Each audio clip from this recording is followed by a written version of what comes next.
नमस्कार छात्रों, मैं सुरेंद्र गुरुजी बिहार बोर्ड के बच्चों के लिए संस्कृत का सारांश सुना रहा हूँ। पाठ का नाम है वणिजह कृपणता, बनिया की कंजूसी। ये इसमें एक कंजूस बनिया की कहानी है। उस पाठ में एक बनिया है जो हमेशा अपने गांव के बगल में जो शहर था वहाँ खरीद बिक्री करने के लिए, व्यापार करने के लिए जाते थे। प्रत्येक दिन पैसा कमाते थे, रुपया कमाते थे। एक समय की बात है कि वे अपने गांव के बगल में शहर में व्यापार के उद्देश्य से गए थे। उस दिन वे 4,000 रुपया कमाए थे। जब वे घर लौट रहे थे तो अपने गांव के सीमा तक जब आए तो रुपये देखे कि हमारे रुपये पॉकेट में हैं।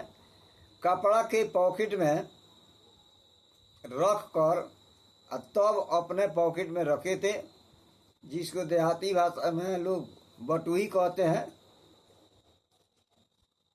गांव के सीमा तक आने के बाद वह पॉकेट, रुपया वाला जो पॉकेट था, निकाल कर देखे कि हमारे रुपये हैं।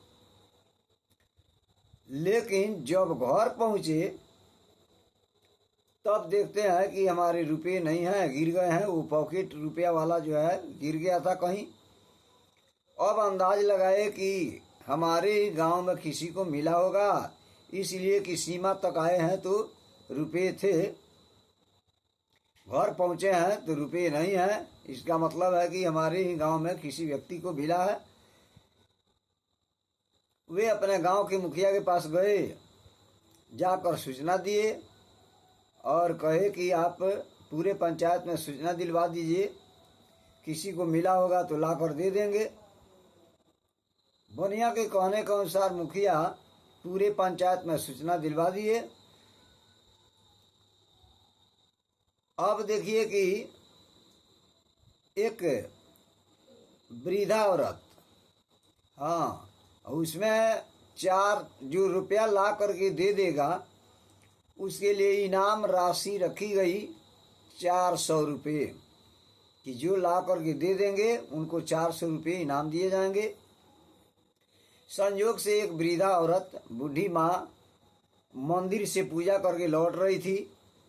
उन्हीं को वह पॉकेट मिला था रुपया वाला। वह खोल कर नहीं देखी थी कि इसके अंदर क्या है। पॉकेट लाकर घर पर रखी थी। जब मुखिया के सूचना को सुनी तब वह उस पॉकेट को लेकर मुखिया के दरवाजे पर पहुंची। झटकते हुए आई, मुखिया को वह पॉकेट दे दी। कही कि ये पॉकेट देखिए कि इसके अंदर क्या क्या चीज़ है, मैं खोल कर नहीं देखी हूँ कि इसके अंदर क्या है। आपका सूचना सुनी हूँ तब मैं आ रही हूँ, अभी आई हूँ, और ये बुलाकर दे दीजिए जिनका रुपये खोए हैं।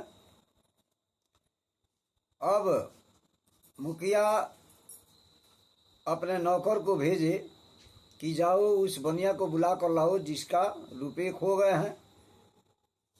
नौकर गया, सूचना दिया कि आपके रुपये मिल गए हैं, चलिए लेकर आइए। बनिया जब सुना कि हमारे रुपये मिल गए हैं तो वह दौड़ते हुए मुखिया के दरवाजे पर पहुंचा। मुखिया उस पॉकेट को दिखाए, पूछे कि यही है, बोला कि हाँ। मुखिया कहे कि ठीक है, आपके रुपये तो मिल गए।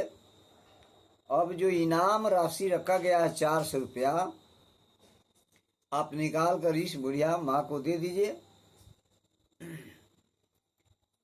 अब वह बनिया जो है दिमाग लगाया कि हमारे रुपये तो मिल ही गए, अब कौन सा चाल चले, कौन दिमाग लगावे कि इनाम वाला रुपये बनिया को नहीं, उससे बूढ़ी माँ को नहीं देना पड़े।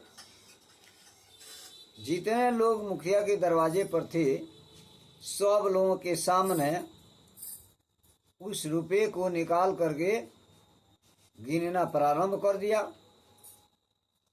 और गिन कर बताया कि इसमें 4,000 ही रुपये हैं, हमारे 4,400 रुपये खो गए हैं। इनाम जो रखा गया 400 रुपये वह स्वयं निकाल ली है।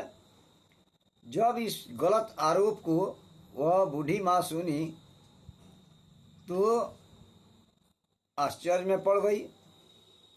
वह तो मंदिर से लौट रही थी पूजा करके, तो वो पॉकेट उनको मिला था। अब जो है वो कहने लगी कि अगर हमको चोरी करने का विचार रहता तो सब रुपये रख लेती, लाकर मैं क्यों दे देती। मैं खोल कर नहीं देखी हूँ इसके अंदर क्या है। ये हम पर गलत आरोप लगा रहे हैं। मुखिया समझ गए कि वास्तव में यह बनिया जो है केवल ये कंजूस ही नहीं है, ये असत्यवादी भी है, ये झूठा भी है। मुखिया कहे कि पहले आप क्यों नहीं बताए थे कि हमारे 4,400 रुपये खो गए हैं। तो पहले तो बोले थे 4,000 रुपये खो गए हैं, अब क्यों बता रहे हैं कि 4,400 खो गए हैं। तब वह बोला कि उस समय मैं भूल गया था, विस्मित हो गया दिमाग से। मुखिया उस रुपये को ले लिए, कहे कि ठीक है आप जाइए घर, आपके कहने के अनुसार कि आपके 4,400 रुपये खो गए हैं और इसमें 4,000 ही रुपये हैं, ये रुपया जो है आपका नहीं है। अब वह पाया हुआ रुपया जो है बनिया खो दिया, गंवा दिया और रोते बिलखते घर चला गया। देखिए विद्यार्थी बंधु, मैं आप लोगों का सहयोग कर रहा हूँ।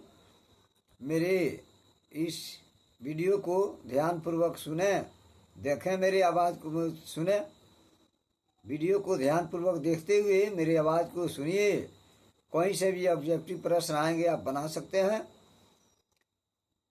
मैं आपका सहयोग कर रहा हूँ, इसलिए आपसे निवेदन है कि मेरी वाणी अगर अच्छी लगे तो आप इस चैनल को सब्सक्राइब जरूर करें, लाइक जरूर करें और कमेंट भी लिखें कि आपको कितना लाभ मिला।